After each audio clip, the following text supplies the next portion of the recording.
اپنے وقت کی قلت کے پیش نظر انتہائی ادب و احترام کے ساتھ حضرت مولانا سے مؤدبانہ گزارش کرتا ہوں کہ حضرت مولانا مسند خطابت پر جلوہ افروز ہو کر اپنے مواعظ حسنہ سے ہم سب کو محفوظ فرمائیں۔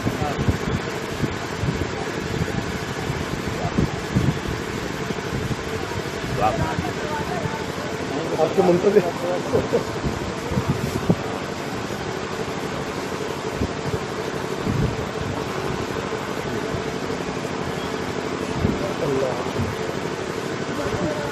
تھوڑا پکڑ لو زیادہ ہو گیا۔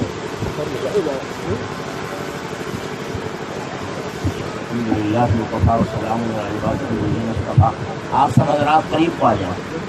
اسی دینی مجلس میں بیٹھنے کا ادب یہ کہ مل مل کر بیٹھیں۔ زیادہ جو حضرات ہیں وہ بھی قریب آ جائیں۔ وقت بہت مختصر ہے اور کوئی خاص بیان کا موقع بھی نہیں۔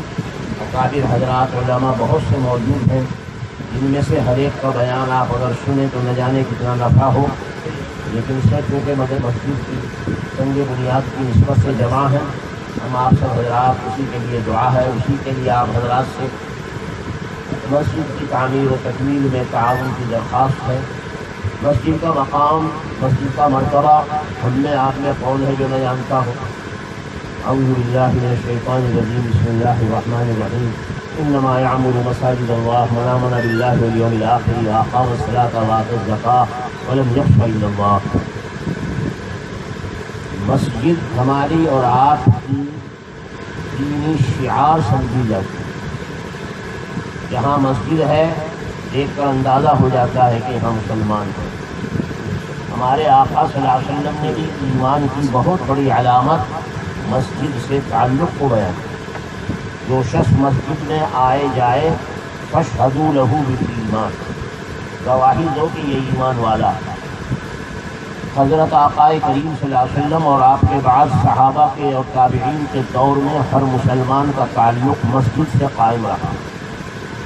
ہمارے آقا نے مسجد ہی سے ہمیں جوڑا۔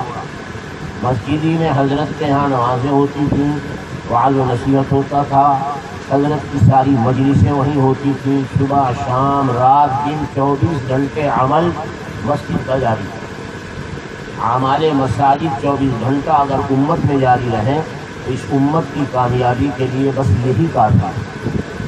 میرے دوستوں اور بزرگوں، ہم اور پھر آئندہ ہماری آنے والی نسلیں، ہمارے حضرات اکابر اسی طرح متوجہ کر رہے ہیں، اور یہی مجلس کا اصل سبق ہے۔ ہم اپنی نسلوں کی فکر کریں، انہیں مساجد سے کس طرح جوڑا جا سکتا، مساجد کے ساتھ ہمارا آپ کا تعلق کتنا قوی اور طاقتور ہو سکتا اور کیا جاتا، یہ ہمارے اور آپ کے فکر کی چیز ہے۔ آنے والی نسلوں کا اندازہ ہو رہا ہے کہ ان لوگوں کو، آنے والوں کو مسجد سے خاص کوئی تعلق نہیں۔ آج بجائے مسجدوں کے بازاروں میں، محفلوں میں، میلے ٹھیلوں میں، نہ جانے کہاں کہاں ہماری اولادیں، ہمارے نوجوان، ہمارے سارے بچے لگے ہوئے ہیں۔ ہم اور آپ اگر کچھ بزرگوں کے تعلق سے تھوڑا بہت مسجد میں آتے جاتے بھی ہیں تو بعد میں آنے والوں کی خیر خبر کون لے؟ ہم آپ اس کی فکر کریں، بیٹی کی فکر کرتے ہیں کہ شادی ہو جائے، مکان بن جائے، روزگار برسر روزگار آ جائے، اور دنیاوی اعتبار سے نہ جانے کتنی فکروں میں لگتے ہیں ہم اپنی اولاد کی، حالانکہ اپنی اولاد کی اصل فکر دین کی ہے، اس کی نماز کی ہے، مسجد میں اس کے آنے کی ہے۔ کیا فرمایا ہمارے آقا صلی اللہ علیہ وسلم نے؟ جب بچہ 7 سال کا ہو جائے تو اسے مسجد میں لایا دیجیے۔ بالغ ہوگا بھی بہت دن بعد، 12 سال یا 13 یا 15 تک، اگر کہا گیا جب بچہ 7 سال کا ہو جائے اسے نماز کا حکم دیا۔ یہ 7 سال میں بچے کو نماز کا حکم دینا ہمارے آقا ہمیں آپ کو بتا رہے ہیں، یہ فکر بتلا رہے ہیں۔ فکر، اولاد کی فکر اور تربیت 7 سال سے اگر شروع ہوگی تو بالغ ہونے کے بعد پھر زیادہ ضرورت نہیں ہوگی اس کی تربیت۔ اس بچے کا تعلق مسجد سے 7 سال میں ہو جائے یا اور اس سے بڑھ کر ہو جائے۔ فرمایا اگر 10 سال کا ہو جائے اور مسجد میں نہ آئے تو اس کی پٹائی کرو، یہاں تک فرمایا جا رہا ہے۔ تو اگر یہ تعلق ہم بچوں کا، اولادوں کا، نسلوں کا مسجد سے قائم کریں گے تو زندگیوں میں دین قائم رہے گا، اور اس کی برکتیں جو ان کی برکتوں سے ہمارے گھروں میں بھی برکتیں ہوں۔ یہ بچہ واقعتاً اگر آپ کی تربیت میں آ کر پکا نمازی بن گیا، آپ قبرستان میں اگر موجود ہیں اپنی قبر میں، اس کی نمازوں کا ثواب آپ کو وہاں بھی مل رہا ہے، اس کے نیک اعمال کا ثواب آپ کو وہاں پہنچ رہا ہے۔ آج ہمارا آپ کا حال ہے کہ ہم دنیاوی اعتبار سے تو بڑے فکروں میں لگتے ہیں، بچے کو ہر اعتبار سے بے فکر بناتے ہیں، حالانکہ دنیاوی کتنی ہی بے فکری ہو جائے، اس کی دنیاوی بے فکری آخرت میں آپ کے کام آنے والی ہے، آپ کے کام آنے والی اس کی دینی فکر ہے۔ بچے کے نیک اعمال کا ثواب، اولاد صالح کا، اس کی صلاح و فلاح کا جو ثواب حدیث میں فرمایا گیا، ماں باپ کو پہنچتا ہے، بچہ ثواب نہ پہنچائے تو بھی پہنچتا ہے۔ تو آپ انداز لگائیے ہم اپنی اولادوں کے ساتھ کیا سلوک کر رہے ہیں، کیا معاملہ۔ میرے دوستوں اور بزرگوں، یہ بہت مختصر سا وقت ہے۔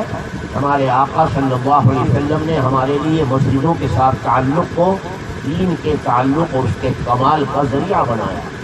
نمازوں کا اہتمام 5 وقت، مسجد ماشاءاللہ تعمیر ہو رہی ہے اور بہت تعمیریں چل رہی ہیں، اور تعمیرات میں بے پناہ روپیہ بھی لگایا جا رہا ہے۔ میں نے مسجد بنائی ہے 5 کروڑ کی، دوسرا کہتا ہے میں بناؤں گا 10 کروڑ اور اس سے بڑھ کر بھی آگے۔ لیکن نماز پڑھنے کے اعتبار سے جو اصل مسجد کی آبادی اور تعمیر ہے، تعمیر باطنی بالاعمال، اگر اسے دیکھا جائے تو بظاہر مسجد میں ایک ہی صف نظر آتی ہے، حالانکہ ہم اور آپ اپنی آبادی کے اعتبار سے اپنے اپنے محلوں میں اگر واقعتاً نمازی بن جائیں ہم اور ہماری اولادیں، یہ مسجدیں بھی ناکافی پڑ جائیں جو مسجدیں آج موجود ہیں۔ تو بھائیوں، میرے دوستوں، بزرگوں، مسجد کی تعمیر، اس میں تعاون، اس کے لیے جو کچھ کیا جائے بے شک بہت بڑے باعث ہے، جو ثواب ہے اور حضرت کی تعلیمات میں داخل ہے، لیکن اصل تعمیر مسجد کی اس کے اعمال سے آبادی ہے۔ ہمارے اندر اعمال مساجد زندہ ہوں، اور اس کی شکل یہی ہے کہ ہمارا مسجدوں سے واسطہ، مسجدوں سے تعلق، مسجدوں میں آنا جانا، خود بھی آنا جانا اور اپنی اولاد کی بھی فکر رکھنا۔ اگر ہم یہ کام کریں گے تو یہ ہماری تعمیر مسجد اللہ کے یہاں قابل قبول ہو۔ اللہ تعالیٰ ہمیں اور آپ کو اس کی توفیق عطا فرمائے کہ ہم مسجد کا ہر طرح تعاون کریں۔ اور اللہ کا شکر ہے، ہمیشہ دیکھا گیا کہیں بھی مسجد تعمیر ہو رہی ہو، کیونکہ وہ اللہ کا گھر ہے، ہمیشہ اسے مکمل ہوتے ہی دیکھا۔ چاہے تعاون کرنے والے ظاہر میں بھی نظر نہ آئے، جنگل میں مسجد بن جائے، کسی بس اڈے پر مسجد بن جائے اور کچھ دنوں کے لیے وہ کیسی کچی ہو، ایک دن وہ پکی۔ اللہ اپنا گھر کو بنوا کر رہے، ہمیشہ بنتا ہے، اس بننے میں ہم آپ شریک ہو جائیں۔ حضرت نے فرمایا ہے من بنا للہ مسجدا بنى اللہ لہ بیتا فی الجنہ، جو آدمی مسجد کی تعمیر میں شرکت کر لے تعاون کے اعتبار سے، اینٹ دے دے، سریا دے دے، ریت لگا دے، سیمنٹ دے دے، کچھ بھی تعاون، کچھ بھی نہ ہو جیب میں پیسہ، خود آ کر مزدوری کے طور پر ساتھ لگ جائے، یہ بھی مسجد کا تعاون ہے۔ اللہ نے تعاون کی بڑی شکلیں نکالی ہیں۔ جو آدمی اللہ کے گھر کی تعمیر میں حصہ لیتا ہے، آقا کا وعدہ ہے کہ اللہ اس کے لیے پورا محل تیار فرماتے ہیں جنت کے اندر۔ یہ فضیلتیں آپ اور اس سے زیادہ سنتے رہتے ہیں میرے دوستوں، اس وقت زیادہ سنانے کا موقع نہیں ہے۔ اصل موقع اس وقت مسجد کے تعاون، مسجد کے ساتھ فکر، مسجد کے ساتھ تعلق، اور خود ہم اپنے ساتھ ساتھ اپنی اولاد کی یہ فکر کہ اولاد کیسے مسجد سے تعلق پیدا کرے، ہماری آپ کی یہ ذمہ داری ہے۔ اللہ تعالیٰ ہمیں اور آپ کو اس کی توفیق عطا فرمائے اور ہم اور آپ مسجدوں کا حق ادا کرنے والے بنیں۔ وآخر دعوانا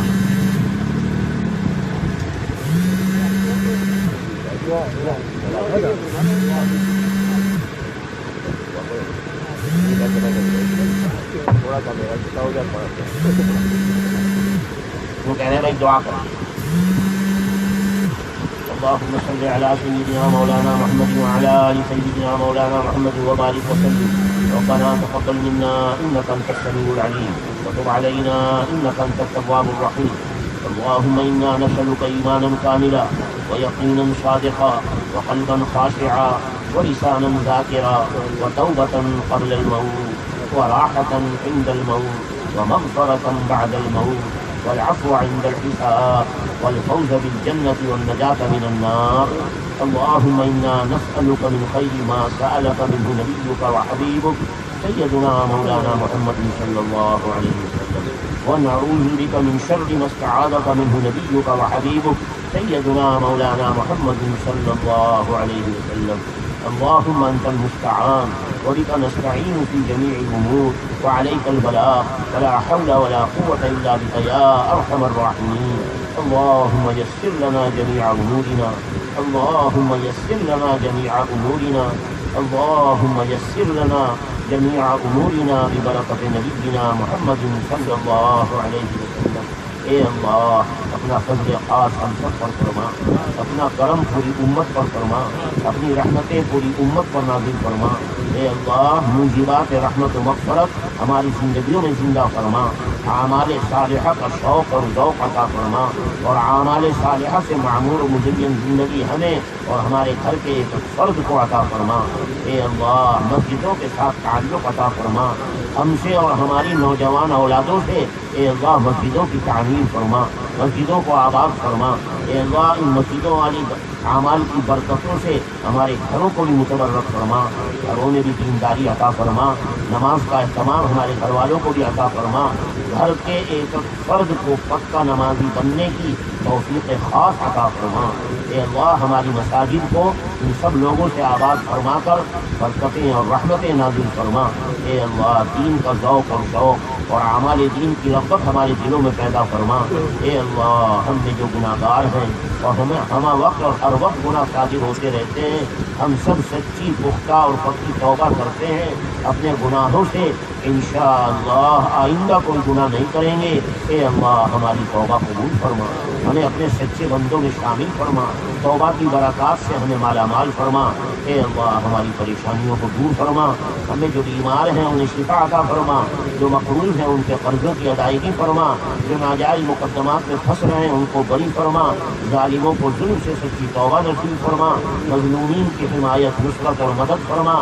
گھر میں جو لڑکے اور لڑکیاں بے جوڑ بیٹھے ہوئے ہیں اے اللہ ان کو بہترین دیندار جوڑ عطا فرما، خوشگوار زندگی عطا فرما، اولاد صالح ان کو عطا فرما.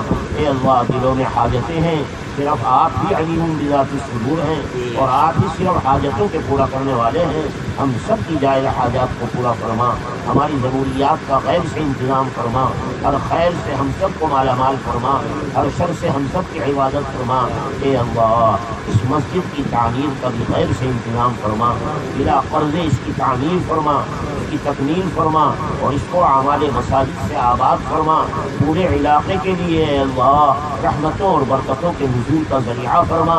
اور اس کے علاوہ دنیا بھر میں جہاں کہیں مساجد، مدارس، مراکز دین اے اللہ قائم ہیں یا مکاتب قرآنیہ، مدارس دینیہ، اے اللہ سب کی حفاظت فرما. اے اللہ سب کی حفاظت فرما، سب کی نصرت فرما، تمام ضروریات کو ان کے پورا فرما، بہترین پڑھنے اور پڑھانے والے عطا فرما اور ہمیں انہی میں شامل فرما اور اپنے کرم سے ہماری دعاؤں کو قبول فرما. وصلی اللہ تعالی علی خیر خلقہ محمد وآلہ وصحبہ اجمعین برحمتک یا ارحم الراحمین.